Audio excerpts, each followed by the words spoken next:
First contact with chaos. Ambassador Sarah Chen stared through the observation deck of the UES Meridian as the massive space station Lidoffad came into view. Unlike the gleaming diplomatic ports she'd visited across known space, this station was a hodgepodge of mismatched modules, improvised repairs, and what appeared to be entire ships welded onto its exterior.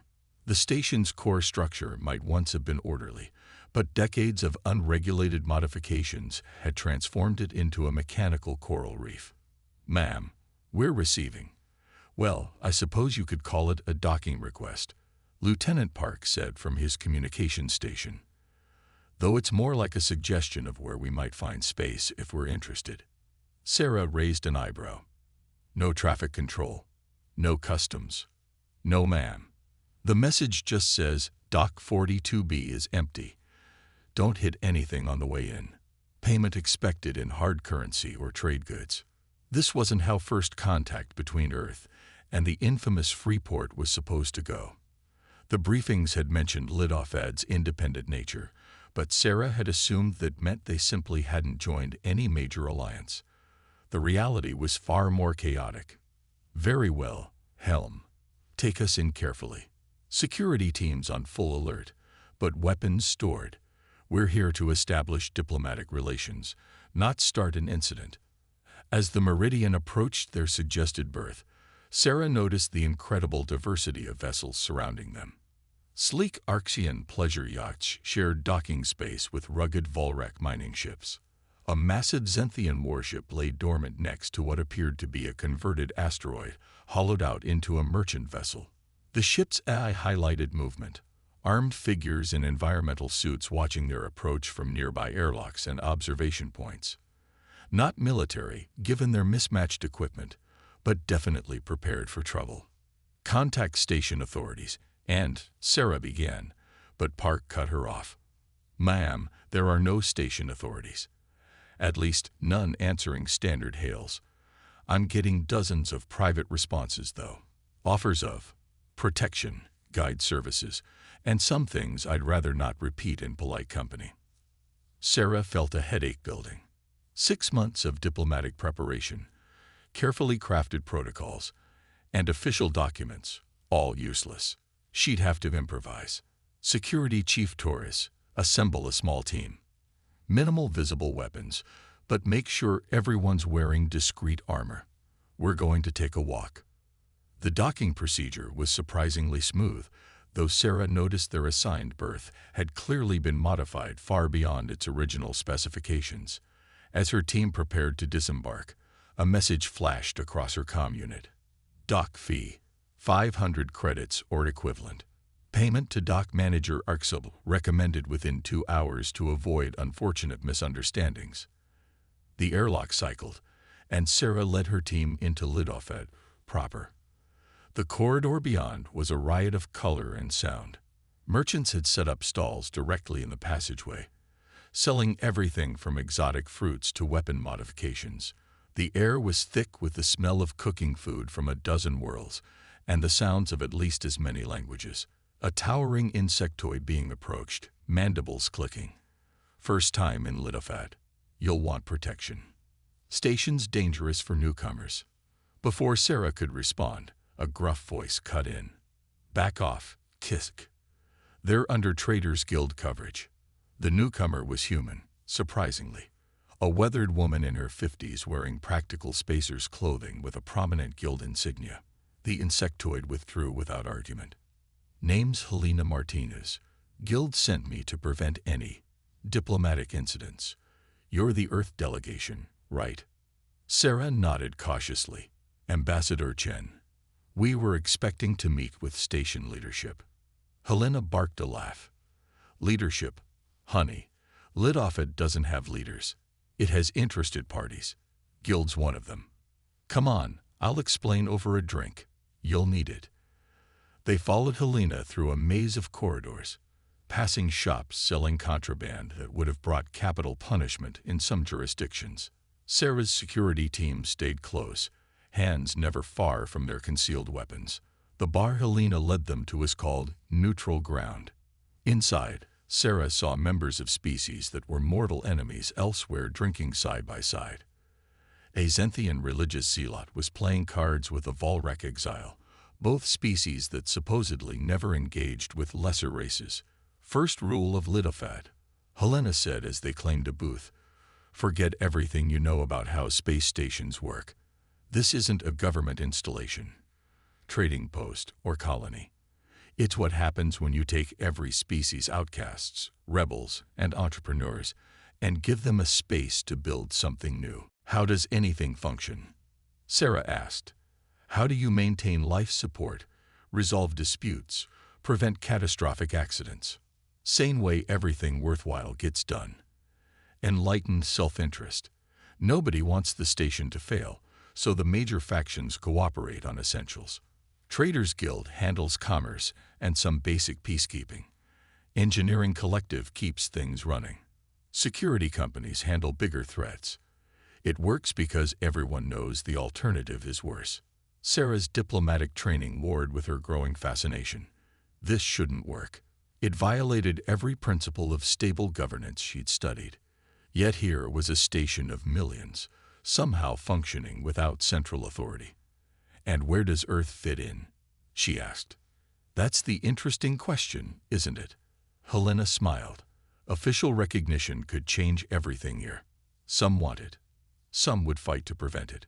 Most are waiting to see what you'll offer and what you'll demand. A commotion at the bar interrupted them. Two beings, one a chromatic shapeshifter, the other seemingly made of living crystal, were squaring off. Before Sarah's security could react, other patrons had separated them.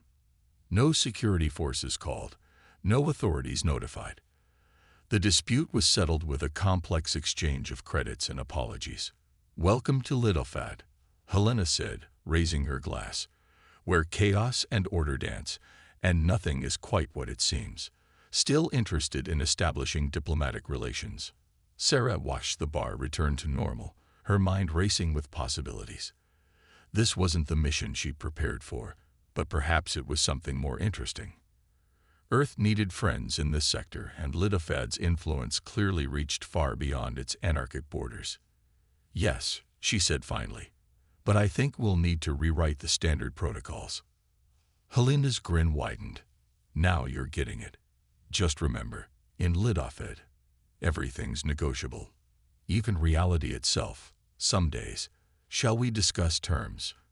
As her security team relaxed marginally, and Helena began outlining the station's power dynamics, Sarah realized she'd need to contact Earth for new instructions.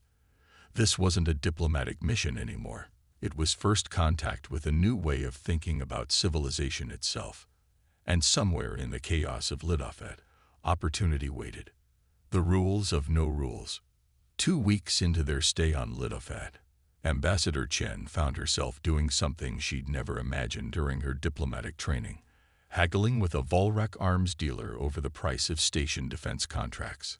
Her security chief, Torres, stood nearby, carefully examining the schematics of automated defense turrets.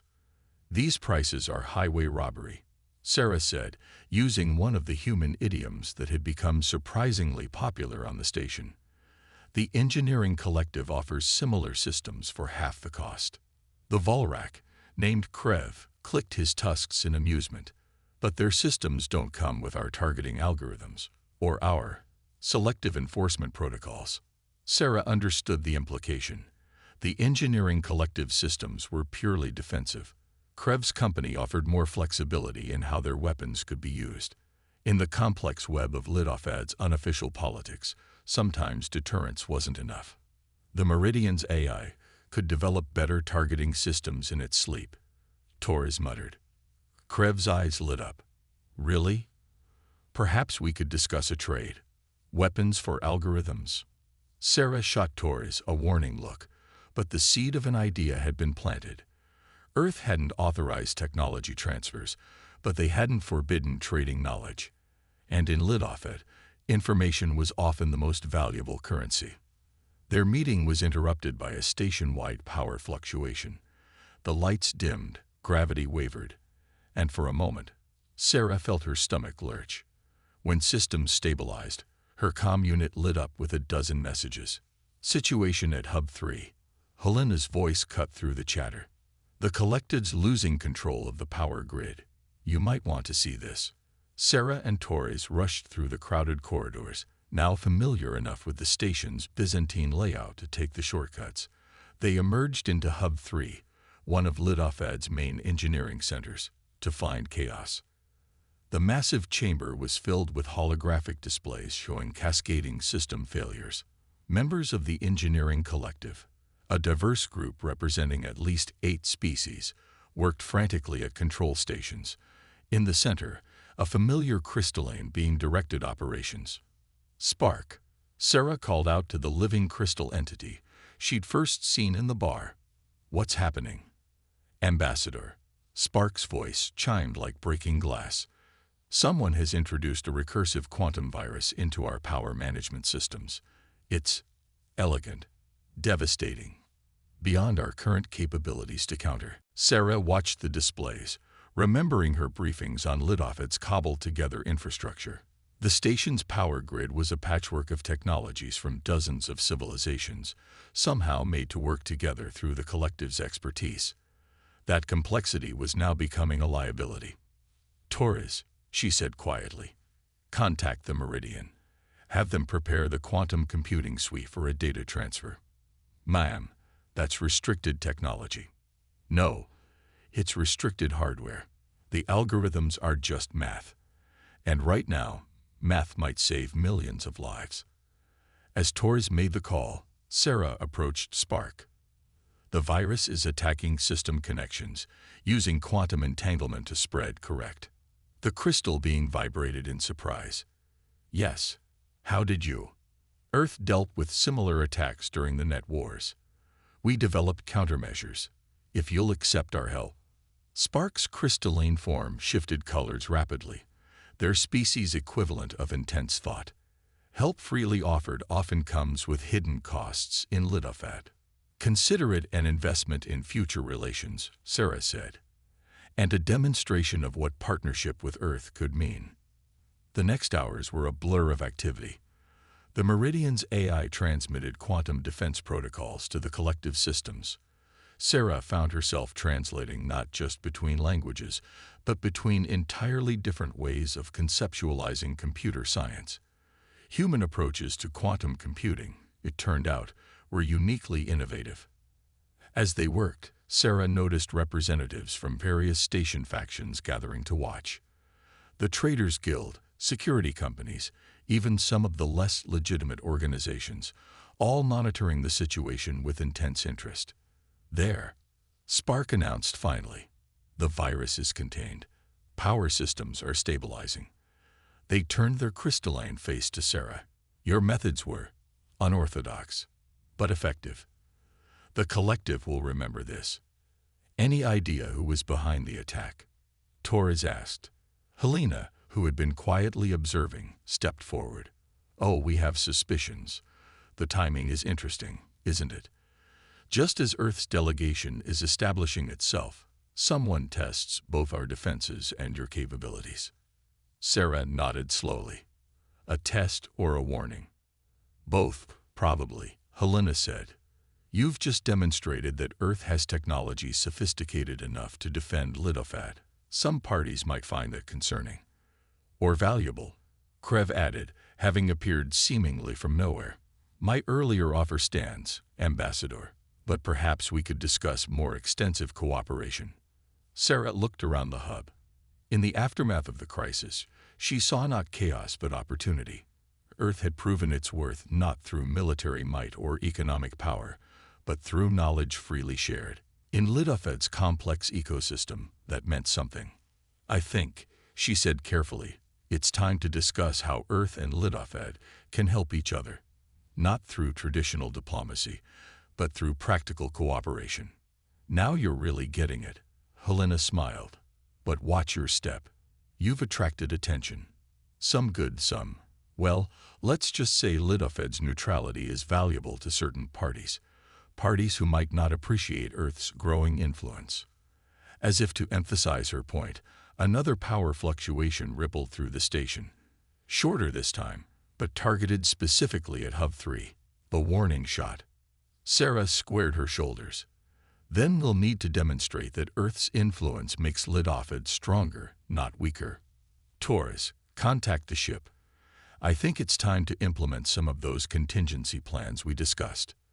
The ones that weren't exactly in our official mission parameters. Torres asked with a slight smile. Exactly those.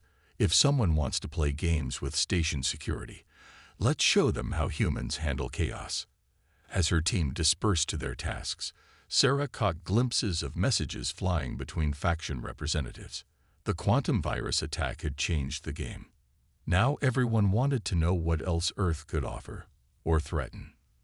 The real diplomacy, she realized, was just beginning, and it would be conducted not in formal meetings, but in the complex dance of alliances, innovations, and calculated risks that kept Lidoffad functioning. In the distance, she heard the distinctive sound of Krebs' tusks clicking in amusement. The arms dealer had already figured it out. Humans were about to make Lidoffad's chaos even more interesting. The Lidoffad Gambit. The attack came without warning. One moment, Sarah was reviewing trade proposals in her makeshift embassy, a converted cargo bay that had somehow become Earth's unofficial headquarters on Lidoffad. The next, proximity alarms were screaming across the station. Multiple vessels dropping out of FTL, Torres reported, bursting into the office. Crimson Axis signatures, 7 capital ships, at least 24 support vessels. Sarah's blood ran cold. The Crimson Axis, a confederation of militant species who viewed Lidoffad's independence as an affront to galactic order. They'd threatened the station before, but never with this much firepower. Status of station defenses. That's the problem, Helena said, stepping out of a concealed door Sarah hadn't known existed. Someone just crashed our automated defense grid. The same quantum virus as before, but evolved. Our countermeasures aren't working. Sarah activated her comm unit. Spark, talk to me. The crystalline being's voice chimed with unusual discord. Confirmed. Defense systems are compromised. But Ambassador, the virus's evolution shows signs of human quantum computing principles. Someone copy our defense protocols and turn them against us, Sarah realized. Torres, get me the Meridian. No can do, Helena interrupted. All long-range communications are being jammed. We're on our own. Sarah looked around at her team, at Helena's grim expression, at the representatives of various factions already gathering outside her office. Earth's diplomatic mission had just become a fight for survival. Right then, time to show them how humans handle a siege. Helena, gather the faction leaders. Torres, I need the Meridian's weapons live, but not obvious about it. And someone find Krev. I suddenly have an interest in those defense turrets. The next hour was controlled chaos as Sarah's office transformed into an improper command center. Faction representatives argued strategies while tactical displays showed the Crimson Axis fleet taking up attack positions. They're demanding immediate surrender, Helena reported. Say they're here to restore order to Lidoffad. Over my dead body, growled Krev, who had arrived with not just schematics but actual weapons. This station survives because of its independence. Sarah studied the tactical displays, an idea forming. No, it survives because of its chaos.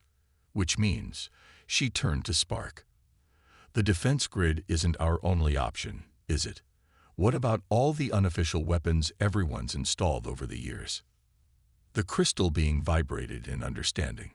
Thousands of independent systems, impossible to coordinate or to completely disable. Exactly. Helena, how quickly can the guild spread the word? We need every ship, every unauthorized defense platform, every hidden weapon system ready to fire. But not until we give the signal.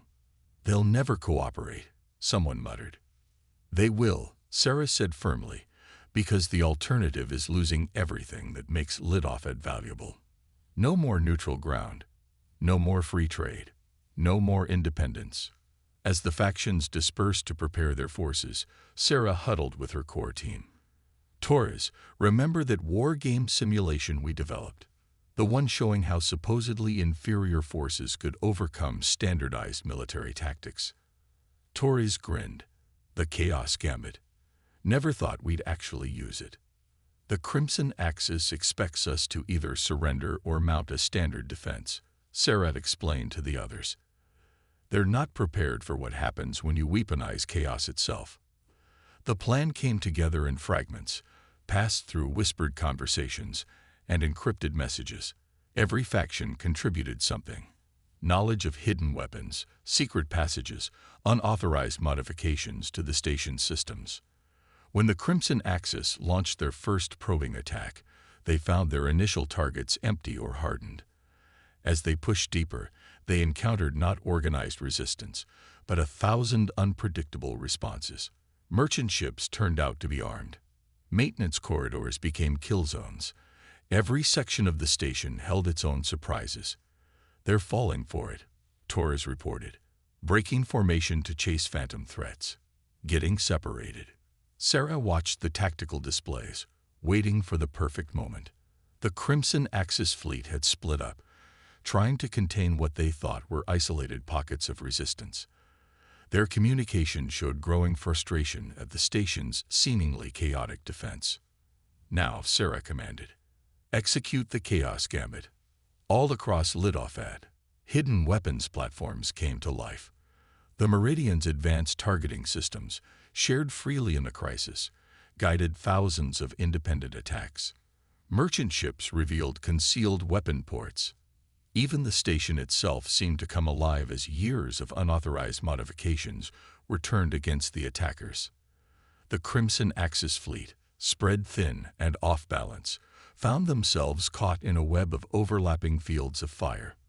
Their standardized tactics, designed to counter organized resistance, proved useless against an enemy that followed no predictable pattern. Multiple ships disabled, Torres reported with satisfaction.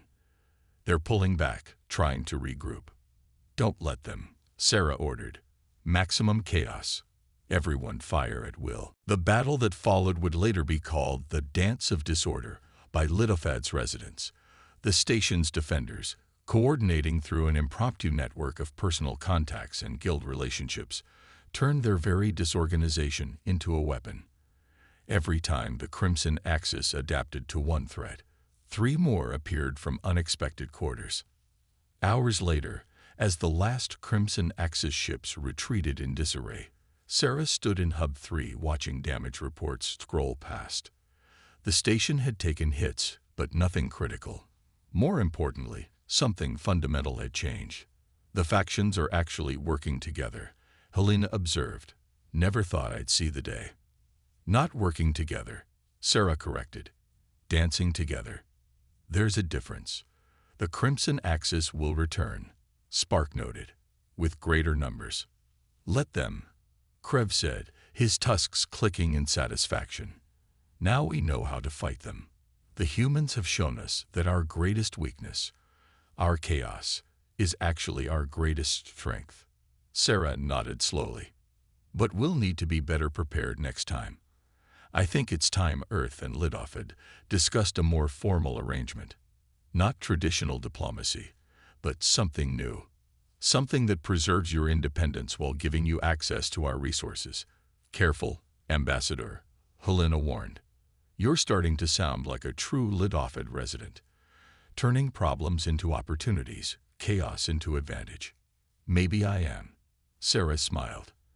And maybe that's exactly what both Earth and Lidoffad need. As the various faction representatives began discussing improvements to their defensive capabilities, Sarah watched the tactical displays one last time. The Crimson Axis had come expecting to find a weak, disorganized station ripe for conquest. Instead, they discovered that sometimes the most effective order comes from embracing chaos itself. And somewhere in the darkness of space, their retreat was sending a message to the galaxy. Lidoffad was no longer just a free port. It was becoming something new, a place where humanity's adaptability and the station's chaotic nature were combining to create something unprecedented.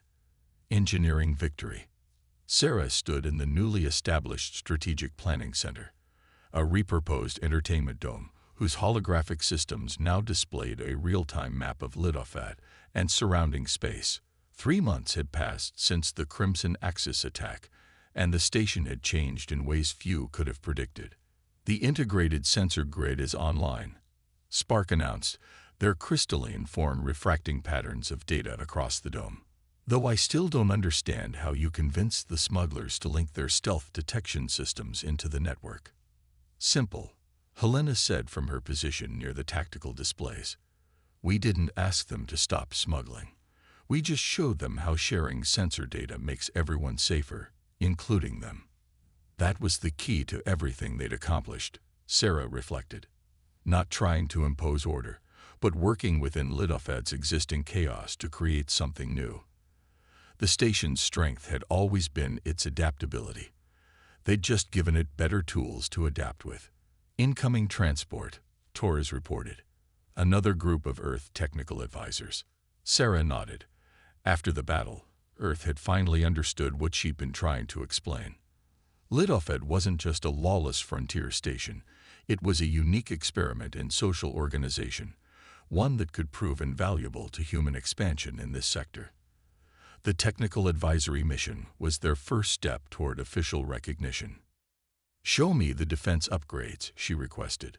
The holographic display shifted, highlighting the thousands of weapons platforms now integrated into the station's structure. Some were official installations, but most were private systems that users could choose to link to the central network. The genius was in the protocol they'd developed. Anyone could contribute to station defense, but no one could control more than their own systems. The Crimson Axis won't expect this level of coordination, Krev observed, examining the tactical plots. Their spies report we're still in chaos, still divided. We are divided. Sarah smiled. That's the point. We've just made division into an advantage. The station's transformation had been subtle but profound. Instead of trying to impose traditional military organization, they'd created what Sarah called a coordinated chaos protocol. Individual factions maintained their independence, but could instantly form effective defense networks when needed. An alert flashed across the tactical display. A minor dispute in the market district that in the past might have escalated into violence. But before security teams could respond, the situation resolved itself. The participants, aware of new station-wide protocols, had taken their disagreement to one of the recently established arbitration centers. The social algorithms are working better than expected, Helena noted. Who knew humans had so much experience managing controlled chaos? We've had practice, Sarah replied. Earth's history is full of examples of complex systems that work because of their disorder, not despite it. We just needed to help Lidoffad find its own version. The dome's entrance rised open, admitting a delegation of engineering collective representatives, led by an excited Spark. Ambassador, the quantum computing integration is complete. You need to see this. The holographic display shifted again, showing the station's neural network, a hybrid system that combined Earth's quantum computing principles with the diverse technologies of Lidoffad's residents. It was chaotic, improvised, and far more effective than any conventional system. Traditional AI would call this system impossible, Spark noted. Too many contradictions, too much uncertainty. But it works because of those contradictions, not despite them. Just like Lidoffad itself, Sarah said. Speaking of which, how are the new construction projects progressing? Another display shift showed the station's ongoing expansion. After the battle, many factions had contributed resources to strengthen Lidoffad's infrastructure. But instead of following a central plan, they'd created a framework that allowed for organic growth. The result was a fractal pattern of development that somehow worked better than any design system. The Merchants Guild is particularly pleased with the new trading zones, Helena reported. Turns out giving people space to self-organize naturally reduces conflicts and increases profits, Krev added, his tusks clicking in amusement. The weapons contracts alone. Sarah was about to respond when multiple alerts lit up the tactical display. Long-range sensors showed several ships dropping out of FTL, but not Crimson Axis vessels this time. Trade delegation from the Centauri Consortium, Torres reported. They're requesting docking clearance and diplomatic recognition. The word's spreading, Helena said. Lidoffad isn't just surviving anymore, it's thriving. Others want to understand how. Sarah studied the tactical display thoughtfully. The station's transformation had attracted attention across the sector. Some, like the Crimson Axis, saw it as a threat, but others recognized the potential of their new model, a system that proved chaos could be more effective than rigid order. Accept the delegation, she decided, but make sure they understand our terms. Lidoffad remains independent. We'll trade, we'll cooperate, but we do it our way. As her team moved to coordinate the delegation's arrival, Sarah reflected on how far they'd come. The station had always been a haven for those who rejected conventional authority. Now it was becoming something more, a proving ground for a new kind of civilization, one that embraced complexity instead of trying to control it. "Spark," she called out. "How's the progress on those new defensive concepts we discussed?" The crystalline being's form shifted to display a series of schematics. "The integration of human chaos theory with our existing systems is proceeding well. Though I must admit, some of your proposals seem counterintuitive." "That's the point." Sarah smiled. "The best defense isn't a wall. It's an ecosystem. Complex, adaptable, and impossible to fully predict. Just like Lidoffad itself." As if to emphasize her point, another minor crisis flared and resolved itself somewhere in the station's depths. The tactical displays flickered with the constant dance of commerce, conflict, and cooperation that made Lidoffad unique. They'd done more than just strengthen the station's defenses, Sarah realized. They'd proven that chaos, properly understood, could be more robust than order. It was a lesson that would reshape not just Lidoffad, but potentially the entire sector. And somewhere out there, the Crimson Axis was watching, planning, probably gathering forces for another attempt. But when they returned, they'd find more than just improved defenses. They'd find a station that had turned its greatest perceived weakness into an unassailable strength. "Keep monitoring those long-range sensors," she ordered. "Something tells me our dance with chaos is just beginning." A new order in chaos. 6 months after the Crimson Axis attack, Ambassador Sarah Chen stood before the newly formed Lidoffad Council, though council was perhaps too formal a word for the gathered representatives of the station's major factions. They met not in a grand chamber but in neutral ground, the same bar where Sarah had first begun to understand the station's true nature. "The Crimson Axis fleet has been spotted in the verdant sector," she reported, gesturing to a holographic display floating above their table. 3 times the size of their last attack force. "Let them come," Krev rumbled, his tusks clicking in what Sarah now recognized as anticipation rather than concern. "Our defenses are stronger than ever." "It's not just our defenses they should worry about," Helena added. "Word of Lidoffad's success has spread. We're getting requests for alliance from other independent stations and colonies. Even some minor powers are expressing interest in our unique approach." Sarah nodded. What had started as a desperate defensive innovation had evolved into something far more significant. The Lidoffad model, as some were calling it, offered an alternative to both rigid central authority and complete anarchy. "The latest trade figures are particularly interesting," Spark chimed in, their crystalline form shifting through data patterns. "Our economic activity has increased 300% since implementing the adaptive commerce protocols. Turns out when you give chaos a framework to operate in, it becomes remarkably efficient." Sarah watched the various faction representatives, merchants, engineers, security contractors, and even some whose professions she preferred not to specify, discussing the station's future. 6 months ago, such cooperation would have been unthinkable. Now it was routine, though not in any way she'd been trained to expect. "Ambassador," a new voice cut through the discussion. A holographic figure materialized above their table, the Meridian's AI, now integrated into the station's hybrid defense network. Long-range sensors detect additional fleet movements, not crimson axis signatures. Multiple powers are mobilizing. The tactical display expanded, showing dozens of fleet movements across the sector. Sarah felt her throat tighten as she recognized the signatures. The Centauri Consortium, the Arxian Dominion, even the notoriously isolationist Zenthian Empire. They're not coming to attack, Helena realized, studying the patterns. They're coming to protect their investments. Lidoffad has become too valuable to allow the Crimson Axis to threaten it. More than that, Sarah said quietly, they're coming because we've proven there's another way. Not Earth's way, not the Crimson Axis way, but something new, something that works precisely because it shouldn't.